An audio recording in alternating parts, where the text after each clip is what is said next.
सकती, मगर एक जज्बा उर्स में आने का, कुल में शामिल होने का, दुआओं का जज्बा जो था वो उनको लेके आया था। और उस जज्बे में इन लोगों के ऊपर मुकदमे भी लिखे गए और पिटे भी और बंद भी हुए। मैं अब प्रशासन से ये मांग करता हूं कि आप इस काम को थोड़ा रोक कर पहले इसकी एक जांच कराइए कि वाकई में ये जो हुआ है तो सही हुआ या गलत हुआ है। अगर सही होता है तो ठीक है, जैसा चाहे प्रशासन करे, वो आज़ाद है, और अगर गलत है तो इसको मेहरबानी करके वापस ले लिया जाए।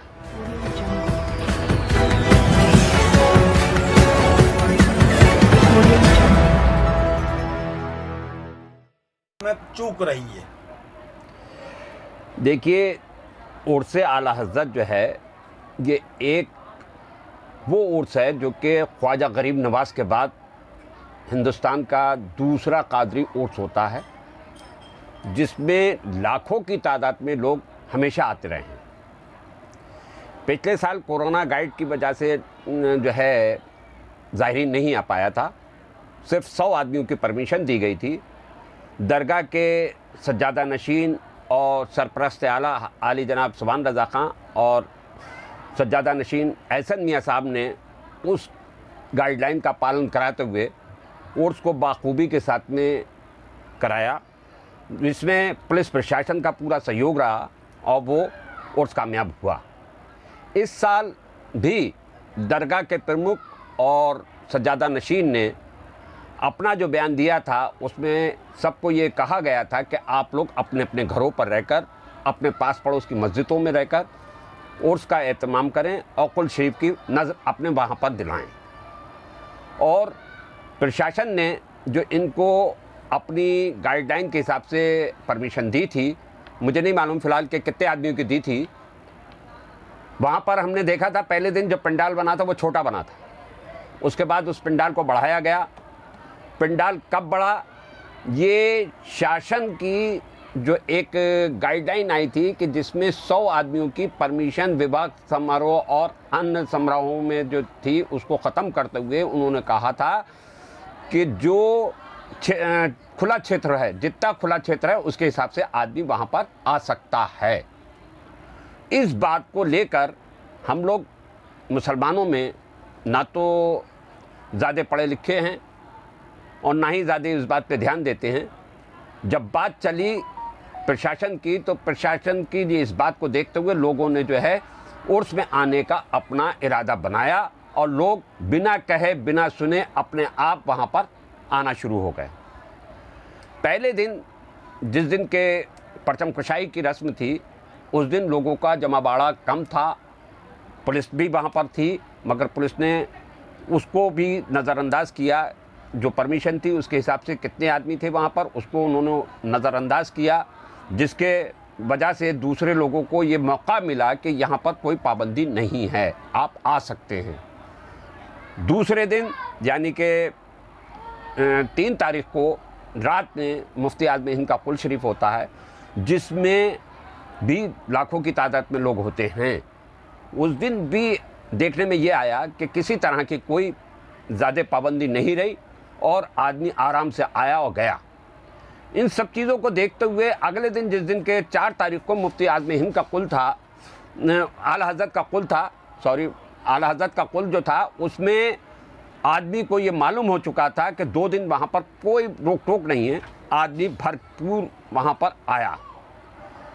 हमारे पुलिस प्रशासन ने ये अंदाज़ा लगाया होगा कि पहले दिन इतना था, दूसरे दिन इतना, तो उन्होंने उसको जो है देखते हुए सारी जगहों को सील करना शुरू कर दिया। सुबह 8 बजे से जो है मेरे ख्याल से इस्लामिया के चारों तरफ के जो रास्ते थे उनको सबको सील कर दिया गया कि आदमी अंदर ना जाए।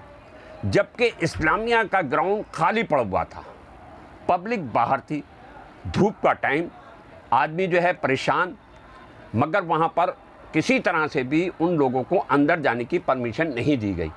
यहाँ पर हमारे पुलिस प्रशासन के अधिकारी, ज़िला अधिकारी को एक विवेक से काम लेना था कि जब इतनी भीड़ है तो थोड़े बहुत, इस्लामिया जब खाली था तो उसमें भेज देते, शायद था कि इन बातों से जो है आगे कोई घटना नहीं होती।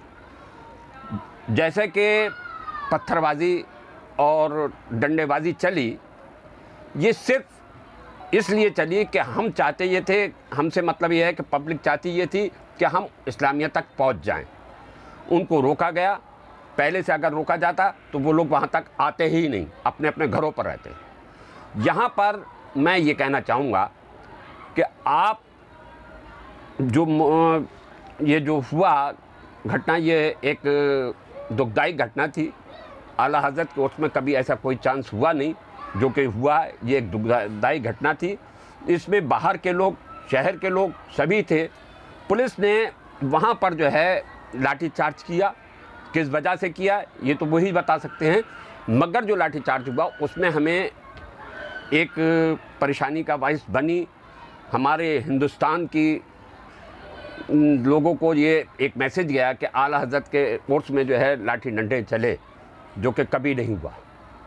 इसी बीच जो लाठी डंडों के बाद मुकदमेबाजी की गई, उसके लिए भी मैं ये कहूँगा कि यहाँ पर जो भी मुकदमा लिखा गया था उसमें पहले एक जांच कर ली जाती कि वाकई में ये दुरुस्त है।